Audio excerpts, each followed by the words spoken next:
Bonsoir à toutes et à tous, bienvenue dans ce nouvel épisode des Lectures Sombres. Aujourd'hui, je vais vous lire un extrait de Dragon Rouge de Thomas Harris. Mais d'abord, le rituel.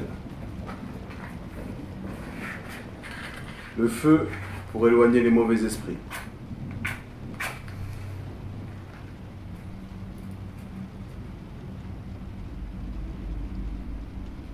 Et la fumée pour les faire danser.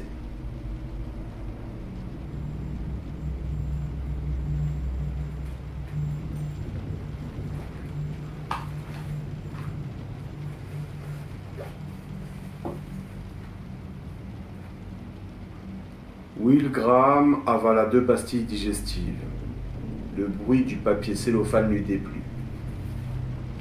Il traversa la salle de séjour en tenant la lampe électrique loin de lui par habitude. Il avait étudié le plan des lieux, mais il se trompa tout de même avant d'atteindre les marches de l'escalier. Elles ne craquèrent pas sous son poids. Il se trouvait à présent à l'entrée de la chambre principale. Il arrivait à voir sans lampe. Sur une table de nuit, une pendulette digitale projetait l'heure au plafond et la veilleuse orange d'un interrupteur brûlait près de la salle de bain. L'odeur cuivrée du sang était encore forte. Des yeux habitués au noir pouvaient voir assez bien. Le démon pouvait distinguer M. Leeds et sa femme. Il y voyait assez clair pour traverser la pièce, saisir Leeds par les cheveux et lui trancher la gorge. Mais ensuite, retour à l'interrupteur, puis petit salut à Madame Leeds avant le coup de feu qui devait la mutiler. Graham alluma la lumière et les taches de sang lui sautèrent aux yeux, sur les murs, le matelas, le plancher.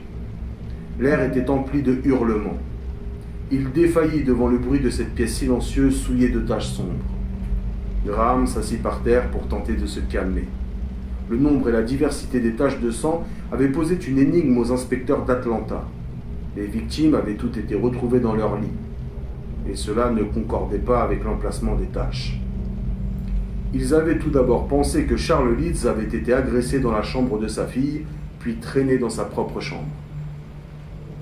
Un examen plus attentif les avait obligés à revoir leur position. On n'avait pu encore déterminer avec précision les mouvements du tueur dans les chambres. Mais ce soir, fort du rapport du labo et de l'autopsie, Will Graham commençait à y voir clair. L'assassin avait tranché la gorge de Charles Leeds, qui dormait à côté de sa femme, puis il était revenu près du mur pour allumer des cheveux de M. Leeds et de la brigantine ayant été déposés sur l'interrupteur par un gant en caoutchouc. Il a tiré sur Madame Leeds quand elle s'est levée, puis il s'est dirigé vers la chambre des enfants. Leeds s'est relevé malgré sa blessure et a tenté de protéger ses enfants. Il a saigné abondamment, trace évidente d'hémorragie artérielle, en essayant de faire front. Il a été repoussé et est tombé à terre pour mourir auprès de sa fille. L'un des 2 garçons fut abattu dans son lit. L'autre fut retrouvé couché, mais il avait de la poussière dans les cheveux. Les policiers pensaient qu'il avait été tiré de dessous le lit pour être tué. Quand ils furent tous morts, à l'exception peut-être de Madame Leeds, ce fut le bruit des miroirs, le choix des éclats, l'attention plus grande portée à Madame Leeds. Graham possédait des doubles de tous les rapports d'autopsie. Celui de Madame Leeds précisait que la balle était rentrée à droite du nombril pour se loger dans la colonne vertébrale à la hauteur des vertèbres lombaires, mais qu'elle était morte par strangulation. L'augmentation du ton de sérotonine et d'histamine au niveau de la blessure par balle indiquait qu'elle avait survécu au moins 5 minutes au coup de feu. Le taux d'histamine était bien plus élevé que celui de sérotonine, ce qui signifiait qu'elle n'avait pas vécu plus de 15 minutes. La plupart des autres blessures avaient probablement, mais ce n'était pas certain, été faites après qu'elle soit morte. Si les autres blessures étaient postérieures à la mort, qu'avait donc pu faire le tueur pendant que Madame Leeds agonisait? Voilà ce que se demandait Graham. Il s'était battu avec M. Leeds et avait tué les autres membres de la famille, d'accord, mais cela n'avait même pas pris 1 minute. Il avait brisé les miroirs, et après? Les inspecteurs d'Atlanta étaient très minutieux.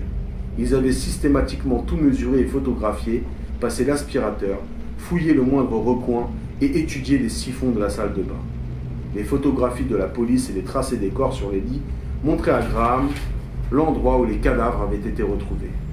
Plusieurs indices, les traces de nitrate sur les draps dans le cas de blessures par arme à feu, par exemple, indiquaient qu'il se trouvait approximativement dans la même position qu'au moment du décès. Mais la profusion des taches de sang et de marques sur le tapis du palier demeurait toutefois inexpliquée.